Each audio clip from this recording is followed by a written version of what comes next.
Once upon a time, in a forgotten kingdom where mist curled over silver lakes, there was a story whispered only in hushed tones.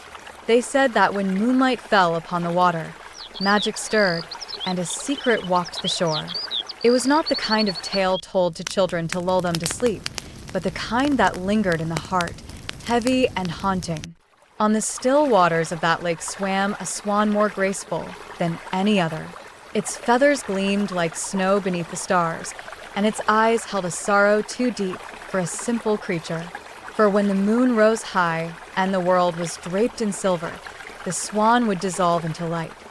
And in its place stood a young prince, cursed by a jealous sorceress long ago. By day he was bound to the body of a swan, silent and helpless. Only at night did he reclaim his human form. And with every dawn, the curse dragged him back into feathers and silence. One night, a princess wandered to the lakeside. Lonely and restless, she had grown weary of courts and crowns. Her heart ached for something real, something untamed. She came often to the water, not knowing why, until that night, when the swan became a man before her eyes. She gasped, startled, but the prince stepped forward with a gentle smile. "Do not be afraid," he said. "My name is Adrian. By day I am a creature of the lake.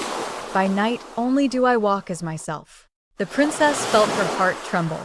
In his gaze, she saw not only sorrow but also a strange light, as though every star in the sky had taken shelter in his eyes. From that night onward, she returned.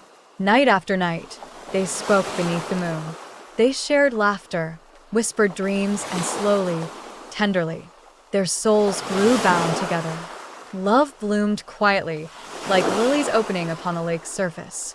One evening, the prince's voice grew heavy. "There is only one way to break this curse," he confessed. "The one who loves me must never doubt me. Not once, not ever. For a single shadow of suspicion will bind me to this fate forever." The princess swore without hesitation. "I will never doubt you. Whatever the world may say, I will trust you until the end." He smiled, though sorrow lingered at the edges of his lips. For even he knew how fragile the human heart could be. But love is not safe from envy. In the palace lived a cunning minister who desired the princess for himself. When he noticed her nightly absence, he grew curious and cruel. Whisper by whisper, he planted seeds of doubt. "Why does this man never appear by day? Why must your meetings be hidden beneath darkness? Are you sure he is who he claims to be?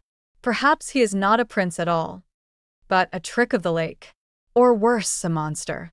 The princess tried to silence these thoughts, but doubt is like a thorn. It pierces quietly and festers. The next night, when she saw Adrian emerge from the lake, she could no longer hold her tongue.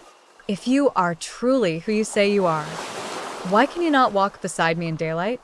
Why must I meet you only in shadows? Tell me this is not an illusion, that you are real." At her words, the prince grew pale as moonlight. His eyes darkened with sorrow deeper than the lake itself. "You promised," he said softly. "You swore never to doubt me. But now the curse is sealed. I will never be free." The princess reached for him, tears burning her cheeks. "No, please forgive me. I did not mean." But already the first rays of dawn touched the sky. The prince's body shimmered with silver light. "I will always love you," he whispered. "But love without trust cannot set me free." And then, before her eyes, he was gone. In his place, a swan spread its wings and glided into the water, never to return in human form again. From that day on, the princess visited the lake each night. She knew he would not come back, yet she lingered at the shore, watching the swans drift across the mirrored surface.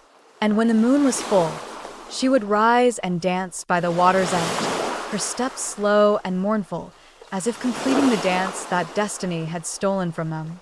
They called it the Swan's Last Dance, a story not of happy endings, but of beauty and sorrow, forever intertwined.